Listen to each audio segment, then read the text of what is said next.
Okay. Thank you. Your favorite korma. Okay, Assalamualaikum. Saya Zarul Hussein aka Zarul Umbrella. Welcome back to my channel. Dan hari ini saya berada di restoran Laman Santap di Tamarin Square dekat Cyberjaya. Dan restoran ini menyajikan hidangan-hidangan Melayu seperti nasi ambeng ada asam pedas, ada mi kari dan banyak lagi makanan-makanan, ada ikan bakar, ada apa lagi, botok, yang makanan orang Johor tu kan. Semua makanan kat sini semua meriah-meriah, sedap-sedap you all. Boleh datang dekat Tamarin Square, Cyberjaya. Nak follow IG pun boleh follow dekat sini. Dan restoran juga ada menawarkan khidmat buat macam venue-venue untuk bertunang, majlis-majlis ada jadi, kerajaan, bersara, macam-macam lah. Semua boleh buat dekat sini. Okey, dan tetamu saya pada hari ini, dia ni merupakan rakan sekerja saya juga. Dia seminggu senior daripada saya. Saya seminggu ke sebulan? Sebulan. Dia lepas sebulan masuk, saya masuk. Dan dia juga merupakan, masa saya join Gegar Vaganza, dia aktif jadi Zarulian. Selalu tengok muka dia, memang terbaik, dia memang support kau-kau. Terima kasih banyak-banyak pada dia. Dan tuan-tuan puan-puan, saya kenalkan Nur Hasmiza. Hai. Assalamualaikum semua. Nanti dulu. Tertunggu selepas ini.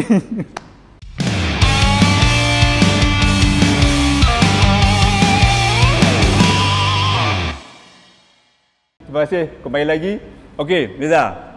Boleh kenalkan diri tak kepada rakan-rakan kita ataupun orang-orang viewers yang baru tengok you ni? Silakan. Assalamualaikum semua. Nama saya Nur Hasmiza, tapi kawan-kawan memang panggil saya Miza lah. Okey, saya kenal Abang Zarul daripada start dia join, macam dia cakap, sebulan lepas saya join dekat training school. Waktu kami join, waktu diorang join tu, kita orang semua pergi sibuk-sibuk dekat kelas dia sebab tengok ada artis join. So masa tu semua excited, and kebetulan batch saya pula, kelas saya pula, semua perempuan, jarang nampak steward. So kita orang pun pergilah pay him a visit. Okey, macam mana boleh terjebak dengan kerjaya pramugari ni? Memang cita-cita daripada kecil ataupun memang ikut je lah, pergi je lah, saja try? Sebenarnya tak dari kecil lah. Sebenarnya cita-cita tu datang waktu saya pergi hantar uncle saya punya family. Dia satu family nak pergi ke Beirut, tak silap saya, sebab uncle saya ni lecturer. So waktu tu dia ada training, tak silap saya ke, dia nak further dia punya study lah, tapi dia bawa the whole family. And masa tu still dekat Subang Airport. Saya pergi ke airport Subang and saya nampak stewardess, a group of stewardess lah berjalan. And waktu tu saya dah macam terdetik, best juga sebenarnya kalau jadi stewardess ni kan. Saya cerita dekat family, dekat uncle, semua dia tahu. Dan satu hari dalam tahun 99, uncle saya bagi saya newspaper cutting pasal interview MAS. Dia suruh saya pergi sebab dia tahu, sebab saya pernah cerita dekat dia tu. Tapi saya cakap saya malu, saya pemalu, saya tak boleh. I don't think so I can do it. Tapi dia kata tak apa, try je. So saya beritahu parents saya kata terpulanglah. Tapi waktu tu memang parents kalau boleh nak saya sambung belajar lah. Tapi dia orang tak halang jugalah kalau saya nak pergi interview pun. Saya pergi waktu tu di Kelana Jaya. Sebab saya ni memang pemalu sampai kadang-kadang tak terkeluar kata-kata nak bercakap. First interview saya tak lepas kat Kelana Jaya tu. Second interview saya try about 2 weeks after that dekat Johor. Saya visit aunty saya dekat sana, uncle aunty saya dekat Johor. And ada interview kat sana, diorang suruh saya pergi. Diorang kata, oh bukan niat nak pergi interview, pergi visit dekat your uncle saja. Memang tahu pun ada interview kat situ, tapi tak mungkin lah sebab saya rasa dah first interview pun saya gagap, dah tak mungkin lah second interview saya boleh buat kan. Tapi memang waktu tu memang time turn nak pergi visit diorang tu. Uncle aunty pun memang dah tahu juga yang belah sana. So dia kata pergi je lah, cuba. Dengan saya tak prepare apa-apa, tak ada baju proper semua kan. Lepas tu saya pun tak apalah, pakai je lah baju kebaya biasa tu, pergi juga interview. Okey. Dia orang yang nak jadi cabin crew ni, macam saya sendiri, dia akan rasa macam okey, aku layak kot, tengok muka aku layak kot. You rasa macam tu. Aku tengok muka aku layak ke tak? Mungkin dia rasa macam, ataupun you berpandukan pada orang lain punya mata melihat you layak jadi stewardess, ataupun you sendiri rasa macam aku layak lah, aku boleh pergi lah. Sebenarnya saya tak terfikir pun yang tu. Sebab masa tu macam innocent kan. Waktu tu baru umur 18-19 tahun. Jenis saya nak pergi interview sebab nak cuba. Tapi tak tahulah sebenarnya layak ke tak. Tinggi pun tak tahu lepas ke tak. Alhamdulillah lah lepas. Waktu pergi tu saya tak make up lah sebab saya tak pernah make up, jarang make up. Saya tak tahu what to expect. Saya tak tanya orang, saya tak tahu. Saya cuma prepare macam orang kata question yang diorang mungkin akan tanya. Itu je saya prepare. Lepas tu saya memang tak reti nak make up semua. Lepas tu bila saya pergi kat sana, lepas dia dah check tinggi, check berat semua tu, yang dekat orang yang jaga depan tu tak cakap apa-apa pun. Masa saya masuk bilik interview tu, interviewer tu, saya ingat lagi Madam Vivian. Dia memang baik sangat. Lepas tu dia cakap dengan saya, dia kata, "Girl, you are very sweet looking, you know. Can you just..." Lepas tu, "Did you have any makeup with you ke apa ke? Just put on at least some lipstick or eyeshadow ke semua kan." So saya cakap, "I don't have any with me. I only have my lip balm." Lepas tu dia kata, "Tak apa, you keluar dulu, tanya siapa-siapa yang boleh bagi you pinjam, you just at least put a lipstick on," apa benda semua. Saya pun keluarlah. Saya tak tahu nak cari siapa sebenarnya. Dah lah ramai orang datang interview kan. Ramai orang datang interview. Betul. Saya approach this one girl lah. Saya tanya dia, sebab masa tu saya pergi toilet. Saya tak tahu nak cari apa. Memang tak bawa pun kan. Saya pergi toilet, saya nampak this girl tengah touch up. So saya cakap dengan dia, "Boleh tak saya nak pinjam ni, if you don't mind lah, boleh tak saya nak pinjam sebab interview tu suruh saya make up, put on makeup." Dia nak make upkan saya sebenarnya. Saya kata, tak payah. Saya pakai lipstick je. Pakai lipstick, lepas tu dia kata, "No, put some put some eyeshadow little bit semua." So okay. Waktu dia letak blusher sikit. Macam saya rasa. Itu je, foundation apa semua tak ada. Lepas tu saya dah habis tu saya masuk balik. Dia kata, "You look better, you look nampak ceria, nampak presentable semua tu lah." Menarik. Tu yang best tu dia pula yang bagi opinion macam tu. Sebab dia kata you are so sweet looking. So tapi dia kata kat sini memang you akan kena make up bila you jadi stewardess. Kita tak ada natural beauty punya stewardess kan. Okey lah. So tips kepada orang kat luar sana, at least apply some makeup. Yes, basic makeup pun cukup. Basic makeup pun cukup. Even macam dia tak pergi, cuma nasib dia baik pasal dapat interviewer yang sangat sporting. Sama juga macam kes Anderson pakai baju selekeh tapi suruh balik pakai baju smart sikit. Hantar balik tapi suruh datang balik. Okay. Macam Kak Raja Azmi tak cukup tinggi, sebab muka dia elok, so orang tu bagi lepas walaupun sikit lagi tak lepas. So mungkin itu nasib-nasib lah, rezeki-rezeki. Mungkin daripada pengalaman yang kalau tengok daripada video-video saya ni, orang boleh cedok sikit dan apply mana yang patut. Mana yang tak patut tu kita cuba elakkan. Macam Miza punya case, apply some makeup. Pakai makeup sikit. Tapi walau macam mana pun, kita nak pergi mana-mana macam zaman sekarang ni dah senang. Semua di hujung jari kan. Betul. Boleh Google, boleh tanya siapa-siapa. So at least be prepared lah orang katakan nak pergi interview. Sebab saya masa tu memang maybe saya tak pernah expose. Saya daripada kecil duduk dengan parents, tak pernah keluar ke mana-mana. Duduk asrama pun parents tak bagi. Sebab tak pernah berenggang. So jenis bila keluar macam tu, nak kena jumpa orang ramai macam tu, saya tak tahu what to expect. So, yelah yang first time you gagal, yang kedua tu you mungkin ada sedikit keyakinan kat situ. Mungkin ada tips nak yakin tak? Ataupun you kena pergi try banyak kali ataupun macam tu? Banyak kali saya tak sure lah sebab saya pun kali kedua tu Alhamdulillah lepas kan.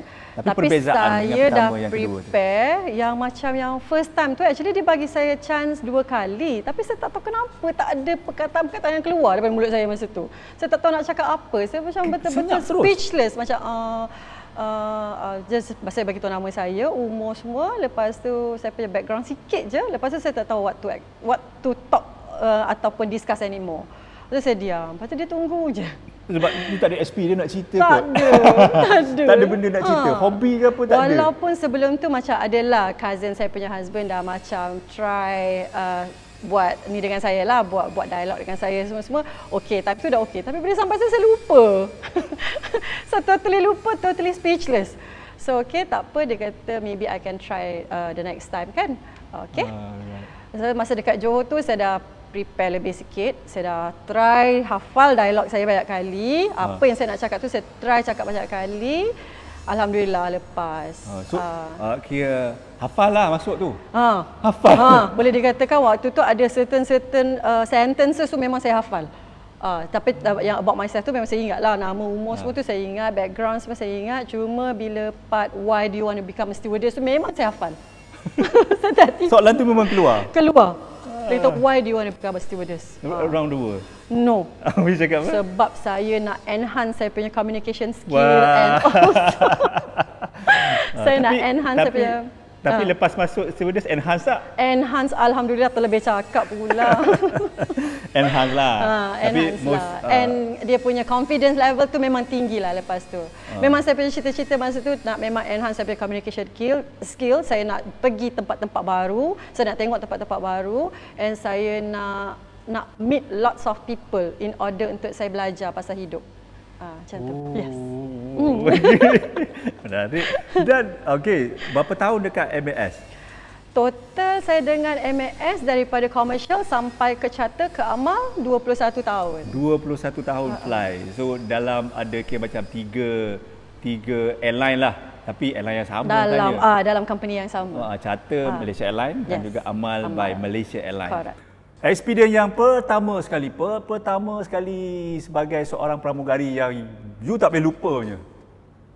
Waktu saya punya first SNY. Saya buat flight Manila.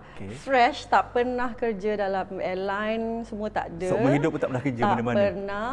Lepas tu first SNY saya buat flight Manila. Tapi saya punya team masa tu memang sporting lah, memang baik. Memang semua mengajar.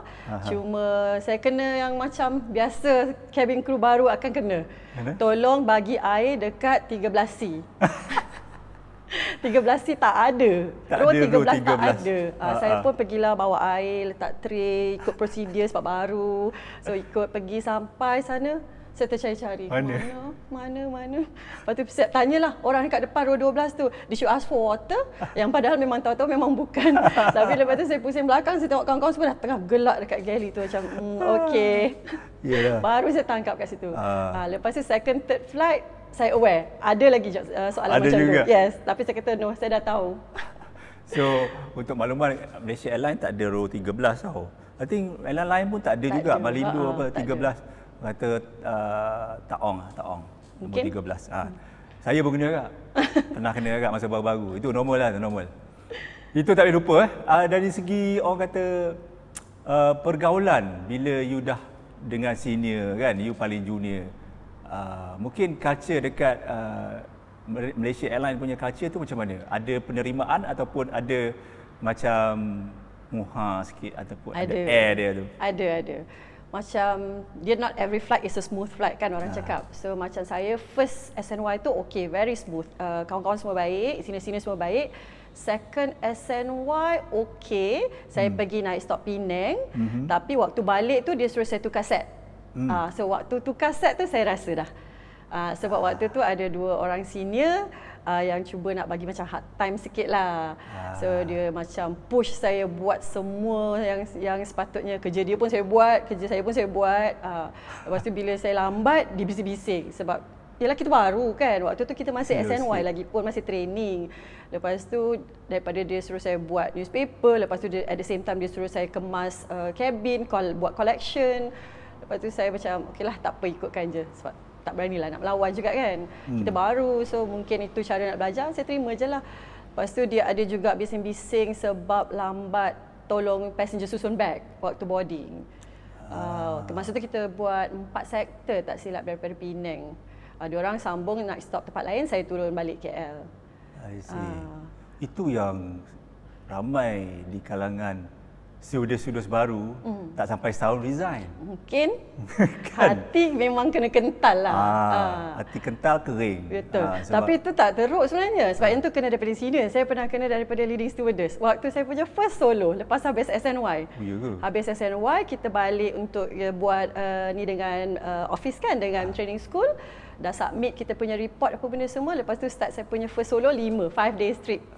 Saya dengan leading stewardess yang paling famous lah waktu tu. Okey, famous yang ni lah, tegas famous, lah. Memang famous. Semua orang memang cakap first solo dengan LS ni. Lepas tu dia kata hati-hati je lah. Lepas tu saya macam tak tahulah nak expect apa kan. Okey, lah. tapi memang prepare je lah, memang baca safety, service semua memang saya baca lah. Lepas tu pergi flight tu, dapat flight yang paling first kali daripada KL, Kuching Miri BKI, yang reporting pukul 4.10 pagi tu. Okey, awal-awal dia dah bising sebab dia kata kita orang salah bilik. Instead of kita orang semua dapat bilik nombor 8, dia dapat bilik nombor 1. Dekat briefing room tu. Dia seorang dapat nombor 1? Dia seorang dapat nombor 1, lepas tu dia datang bilik 8, dia marah kita orang. Kenapa you all ada dekat bilik ni? You all tak tengok ke dekat paper tadi? Oh, okey, kita orang semua ikutlah pergi sana. So briefing macam biasa, dia tanya safety question semua, and then dia tahu saya baru, dia terus letak saya dekat A. Maknanya kat depan lah. Dekat business class cabin. So dia terus letak saya AC. Okey, so start lah, bermulalah 5 hari saya yang boleh dikatakan sengsara jugalah. Tapi rasa macam nak berhenti? Dia tanya, saya tak rasa macam nak berhenti sebab saya ni macam walaupun macam rasa tak pernah terfikir kena macam tu, tapi saya still macam okeylah, this is part of my job, tak apa, terima. And kita baru, tak mungkin saya nak mengalah waktu ni kan. Dah selepas apa yang saya lalui dekat training semua, saya kata no. Saya kalau buat kerja memang sampai habis. Okey. So daripada first sector sampai habis on that day, kita orang nak stop KK. Memang saya kena, memanglah kau-kau lah, boleh kita katakan kau-kau lah. Macam-macam lah dia try to pinpoint, dia try nak cari salah, benda semua. Tapi saya ikutkan je. Saya ikut, sebab saya baru pun, first solo kan.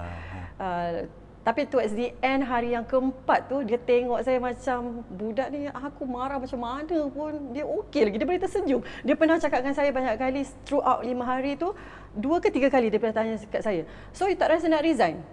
2 atau 3 kali. Saya macam tengok dia macam, taklah.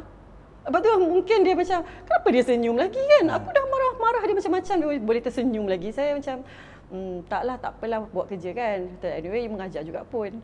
Tapi yang one thing saya memang puji dia, sebab dia, saya fluent kerja business class. Hari keempat, kelima tu memang dia dah mellow down, dia dah baik. Lepas tu dia dah tengok saya boleh buat kerja walaupun first solo, dia lepaskan saya buat kerja seorang-seorang. Dia dah tak bising. Biasa macam itulah. Siapa-siapa yang fly dengan orang-orang yang famous yang kental-kental ni, at the end of the day dia akan jadi kental juga. So lepas tu flight mana-mana pun boleh terima. Kan? And satu lagi, kebanyakan yang jenis yang macam garang-garang macam ni, dia orang mengajar. And kebanyakan dia orang memang TikTok. That's why dia expect more. Dia expect kita jadi macam dia. So memang okeylah, saya terima lah. Kalau dia orang jenis garang macam tu, saya terima sebab saya dapat ilmu banyak kan. You kena be positif, buka minda, terima je. Betul. Kalau you negatif, sengsara lah hidup. Tapi kalau saya rasa, kalau memang ada yang hati tisu waktu tu, memang nangis lah. Kan? Tapi you tak rasa nak nangis ke apa, tak ada?